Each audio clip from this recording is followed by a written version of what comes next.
नमस्कार दोस्तों। आसमान में उड़ते लोहे के वो परिंदे जो पलक झपकते ही किसी भी देश का नक्शा बदल सकते हैं, वो फ्लाइंग फोर्ट्रेसेस जिनकी एक गड़गड़ाहट दुश्मनों के दिलों में खौफ पैदा कर देती है। हम बात कर रहे हैं दुनिया के सबसे खतरनाक हथियारों में से एक स्ट्रेटेजिक बॉम्बर्स की। और जब इन बॉम्बर्स की बात आती है तो दो ही नाम सबसे पहले दिमाग में आते हैं, रूस और अमेरिका। एक तरफ है रूस का तूफानी रफ्तार वाला व्हाइट स्वॉन, तो दूसरी तरफ है अमेरिका का अदृश्य शिकारी गोस्ट। आखिर इन्हें बनाने में कितना खर्चा आता है? क्या एक बॉम्बर की कीमत में पूरा का पूरा शहर बस सकता है? और सबसे बड़ा सवाल, इन दोनों में से आसमान का असली सिकंदर कौन है? आज हम इन सभी राज्य से पर्दा उठाएंगे, तो कुर्सी की पेटी बांध लीजिए, क्योंकि हम एक ऐसे सफर पर निकलने वाले हैं जो आपको हैरान कर देगा। रूस का सफेद हंस द टू, एक 160 ब्लैक जैक। सबसे पहले बात करते हैं रूस की शान टुपोलेव 2, एक 160 की, जिसे नाटो ब्लैक जैक के नाम से बुलाता है, लेकिन रूसी पायलट इसे प्यार से व्हाइट स्वॉन यानी सफेद हंस कहते हैं। ये नाम इसकी खूबसूरती और इसके सफेद रंग की वजह से दिया गया है। लेकिन इसकी खूबसूरती पर मत जाइए, क्योंकि यह दुनिया का सबसे बड़ा, सबसे भारी और सबसे तेज सुपरसोनिक बॉम्बर है। जब ये अपने पंख फैलाता है तो किसी बाज की तरह लगता है, और जब ये आवाज की दोगुनी से भी ज्यादा रफ्तार से उड़ता है तो आसमान को चीर कर रख देता है। अब आते हैं सबसे बड़े सवाल पर, इसकी कीमत क्या है? देखिए, इन मिलिट्री प्रोजेक्ट्स की एकदम सटीक कीमत बताना बहुत मुश्किल होता है, क्योंकि इसमें सालों की रिसर्च, डेवलपमेंट और प्रोडक्शन कॉस्ट जुड़ी होती है। लेकिन अलग अलग रिपोर्ट्स और एक्सपर्ट्स के मुताबिक एक ब्रांड न्यू 2, एक 160M बॉम्बर की कीमत लगभग 250 से 300 मिलियन डॉलर्स के बीच हो सकती है। भारतीय रुपयों में यह रकम 2000 से 2500 करोड़ रुपए के करीब बैठती है। जी हां, बिल्कुल सही सुना आपने। एक हवाई जहाज की कीमत में भारत में कई बड़े बड़े फ्लाईओवर और अस्पताल बन सकते हैं। ये इतना महंगा इसलिए है क्योंकि इसमें लगे टाइटेनियम जैसे खास मेटल्स, इसके 4 शक्तिशाली इंजन जो इसे माच 2 से भी ज्यादा की स्पीड देते हैं, और इसका advanced electronics and weapon system, सब कुछ टॉप नॉच होता है। ये अपने अंदर 45 किलोग्राम तक के हथियार ले जा सकता है, जिसमें पारंपरिक बमों से लेकर परमाणु मिसाइलें तक शामिल हैं। अमेरिका का अदृश्य भूत द B-2 स्पिरिट। अब रुख करते हैं अमेरिका की तरफ और बात करते हैं एक ऐसे बॉम्बर की जो दिखता नहीं, बस तबाही मचाता है। हम बात कर रहे हैं नॉर्थरोप ग्रमन B-2 स्पिरिट की। इसका डिजाइन किसी हॉलीवुड की साइंस फिक्शन मूवी जैसा लगता है। ये एक फ्लाइंग विंग डिजाइन है, यानी इसमें कोई पूंछ या अलग से पंख नहीं है। ये खुद एक बड़े पंख जैसा दिखता है, और यही डिजाइन इसकी सबसे बड़ी ताकत है, स्टेल्थ। ये बॉम्बर रडार की पकड़ में लगभग नहीं आता। दुश्मन को पता भी नहीं चलता कि उनके आसमान में एक खामोश कातिल मंडरा रहा है, और जब तक उन्हें कुछ समझ आता है तब तक बहुत देर हो चुकी होती है। अब अगर आपको 2, एक 160 की कीमत ज्यादा लग रही थी, तो B-2 की कीमत सुनकर आप चौंक जाएंगे। B-2 स्पिरिट इतिहास का सबसे महंगा एयरक्राफ्ट है। जब यह बना था तो इसकी कीमत रिसर्च एंड डेवलपमेंट कॉस्ट को मिलाकर $2 बिलियन प्रति एयरक्राफ्ट से भी ज्यादा पड़ी थी। आज के हिसाब से यह रकम 16 करोड़ रुपए से भी ज्यादा है। आप सोच सकते हैं कि इस एक जहाज की कीमत में क्या कुछ नहीं हो सकता। इसकी कीमत इतनी ज्यादा होने की वजह है इसकी रेवोल्यूशनरी स्टेल्थ टेक्नोलॉजी। इसकी पूरी बॉडी एक खास रेडार अब्जॉर्बेंट मटेरियल से बनी है जो रडार की तरंगों को सोख लेती है।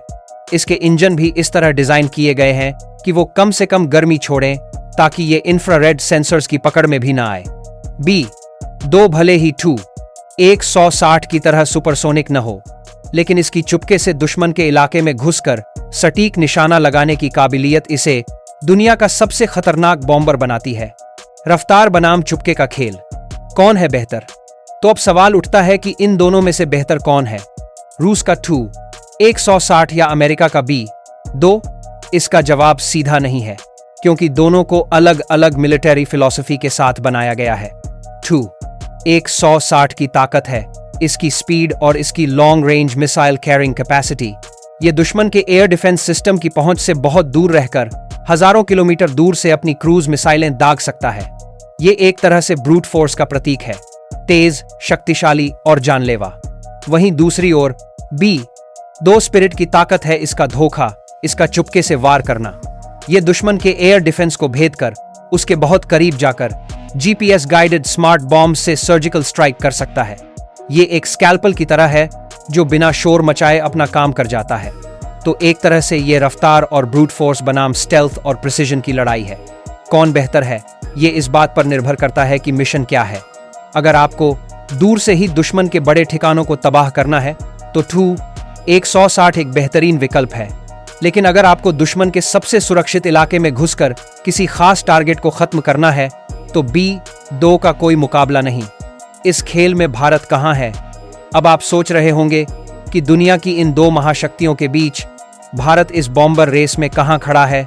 तो आपको बता दें कि भारत के पास फिलहाल TU-160 या B-2 जैसे dedicated long range strategic bombers नहीं हैं। हमारी वायुसेना मल्टी रोल फाइटर जेट्स पर ज्यादा निर्भर करती है जो फाइटर होने के साथ साथ बॉम्बर का काम भी कर सकते हैं। हमारे सुखोई Su-30 MKI और राफाल जैसे विमान लंबी दूरी तक जाकर बमबारी करने में सक्षम हैं। इसके पीछे कुछ बड़े कारण हैं। पहला, स्ट्रेटेजिक बॉम्बर्स खरीदना और उन्हें मेंटेन करना बेहद महंगा सौदा है। दूसरा, भारत की मिलिट्री डॉक्ट्रिन हमेशा से डिफेंसिव रही है। हमारी no first use nuclear policy है, यानी हम कभी भी परमाणु हमला पहले नहीं करेंगे। स्ट्रेटेजिक बॉम्बर्स को अक्सर एक ऑफेंसिव फर्स्ट स्ट्राइक वेपन के तौर पर देखा जाता है जो हमारी नीति से मेल नहीं खाता। हालांकि ऐसा नहीं है कि भारत ने कभी इस बारे में सोचा नहीं। एक समय था जब भारत ने सोवियत संघ से TU-22M बॉम्बर्स को लीज पर लिया था, लेकिन उनका इस्तेमाल समुद्री निगरानी के लिए ज्यादा किया गया। भविष्य में जैसे जैसे भारत की वैश्विक भूमिका बढ़ रही है, हो सकता है कि हमें भी इस तरह की क्षमता विकसित करने की जरूरत पड़े। फ्यूचर के सुपर बॉम्बर्स खेल अभी बाकी है। ये लड़ाई यहीं खत्म नहीं होती। अमेरिका और रूस दोनों ही अगली पीढ़ी के बॉम्बर्स बनाने में जुटे हैं। अमेरिका B-21 रेडर पर काम कर रहा है जो B-2 से भी ज्यादा एडवांस्ड और उससे काफी सस्ता होगा। इसका मकसद एक ऐसा स्टेल्थ बॉम्बर बनाना है जिसे बड़ी संख्या में ऑपरेट किया जा सके। वहीं दूसरी ओर रूस भी अपने पहले स्टेल्थ बॉम्बर पकड़ा पर काम कर रहा है, जिसे TU-160 और दूसरे पुराने बॉम्बर्स को रिप्लेस करने के लिए डिजाइन किया जा रहा है। ये दिखाता है कि आने वाले दशकों में भी आसमान पर राज करने की ये होड़ जारी रहेगी और टेक्नोलॉजी हमें और भी हैरान करती रहेगी। अंतिम फैसला, असली ताकत क्या है? तो अंत में रूस का बॉम्बर हो या अमेरिका का, ये दोनों ही इंजीनियरिंग के अद्भुत नमूने हैं। इनकी कीमत और ताकत ये दिखाती है कि देश अपनी सुरक्षा के लिए किस हद तक जा सकते हैं। TU-160 अपनी रफ्तार और फायर पावर से डराता है, तो B-2 अपने अदृश्य होने के गुण से खौफ पैदा करता है।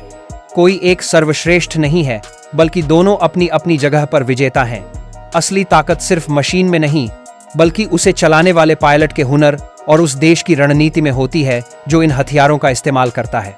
आपको क्या लगता है, स्पीड और पावर ज्यादा महत्वपूर्ण है या फिर चुपके से वार करने की काबिलियत? हमें नीचे कमेंट्स में अपनी राय जरूर बताएं।